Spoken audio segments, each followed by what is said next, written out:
non-religious. That's going to be a problem for them in the future, okay? All right, so let's just summarize what we've learned so far. What are some major trends that we should expect over the next 10, 20 years? Again, I just say this, all right? If you really believe that next week Donald Trump and Iran are going to come to a peace agreement, if you believe that maybe in 5-6 months, both Iran and the United States will exhaust themselves, the global economy will suffer too much, and then they'll just stop the war, and things will go back to normal. I don't know what to tell you, okay? You're living in a fantasy world. You have to wake up and recognize that this is the end of the unipolar moment. We're moving towards a new world. And you can either choose to adapt to this new world, or you will die. It's that simple. All right? So, massive trend is deindustrialization and deurbanization, where people in the cities will have to move back to the countryside, especially young people. Okay? They have to learn like real skills. No more cryptocurrency trading for you guys, okay? Learn how to milk a cow, or kill a chicken, or grow food, whatever, okay? But just do something useful for your life.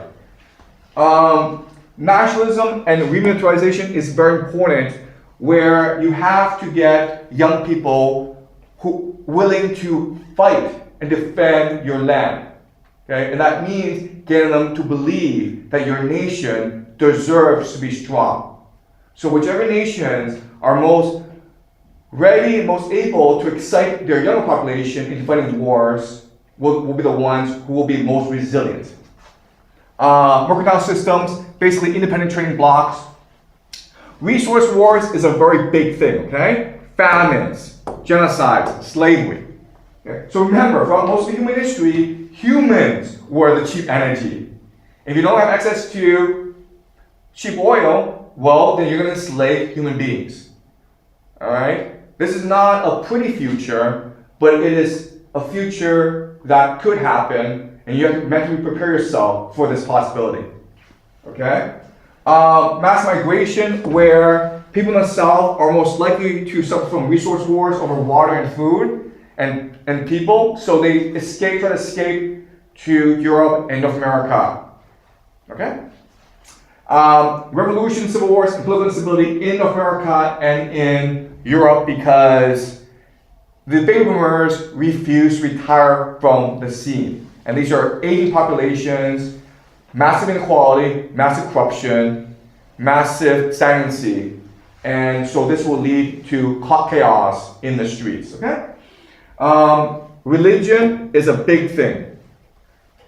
If you are not religious, I actually recommend looking into the possibility of developing religion, okay? It's going to be very useful for what's going to happen later on. These are things I will talk about more in the future, okay? But I will bring them up now. Like, how do I see the world in 10, 20 years' time? All right? So I will say this. I think that there will be eventually an alliance between Russia and Germany in Europe.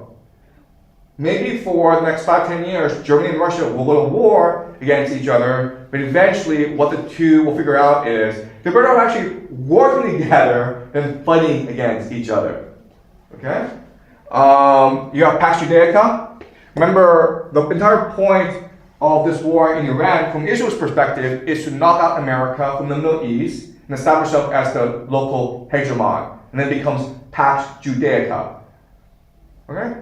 So I think Israel will come to dominate the Middle East. But then you're like, what about Iran? Okay, and like, I know it's hard to understand, but if the United States were to lead the scene and Israel and Iran had to go to war against each other, what would happen is they would say, why? Because Israel is like, I don't want Persia. And then Iran is like, I don't want Israel. And Israel has nuclear weapons. So they would agree to split the Middle East up where Iran controls Strait of Hormuz and Israel controls the Levant, right? Historically, actually, the Israelis, the Jewish people, they hated the Greeks, they hated the Romans, but they actually thought they had the Persians. So there's this history going back where Persians and Jews actually get along very well. And in fact, In the Middle East, the place outside Israel with the largest Jewish population is Iran. And they're very well treated there. Okay, so I don't see why, if America were to leave the scene, why couldn't Israel and Iran come to a mutually satisfactory agreement that benefits both nations? Right? Japan. Again, I think the major problem facing all Western industrial nations is the aging crisis. What do you do with these people who are 90 years old? They can't get out of the house. Their brains aren't really functioning properly, but they still control all the money, all the power, and they're extremely influential. What do you do? Well, in most countries, you can't do anything about it.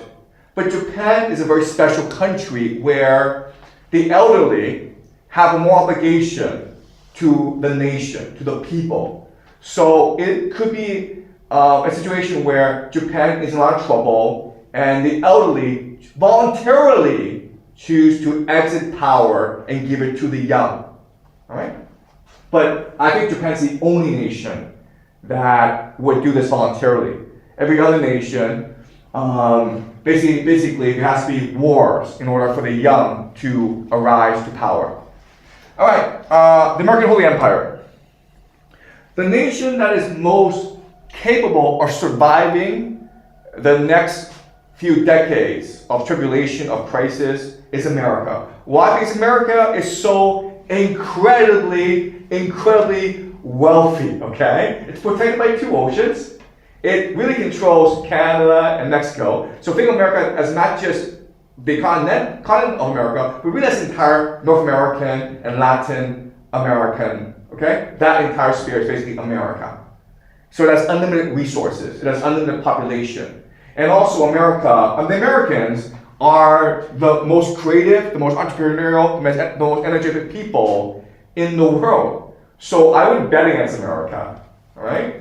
But what I think will happen is that America will need a new identity in order to survive the age of tribulation. They will go from Pax Americana, which is a secular, global idea, to one that is much more nationalistic, that is more focused on community and nation. And that means embracing Christianity. Okay? And I think that Christianity will be the force that rebuilds America after the many crises America will face over the next few years. The last thing that will happen is techno-Marxism, okay? Where nations that have the resources want to institute an AI surveillance state to better marshal the limited resources to basically to better control its people. And this is something we'll talk about later on, okay? But basically, you will have this sharp division of people into different classes. Where at the very top, you have freedom, but people at the very bottom become slaves or serfs, right? Okay, so that is it for trends I see in the future. Again, I say this, but you have to give the illusion that this war will end soon, and that once this war ends, then we'll go back to the things before this war, okay? No, the world has completely changed. We're not going back to the old world. We're going to a new world. And what this new world will look like is something that we can choose to control, okay? All right, any questions? All right.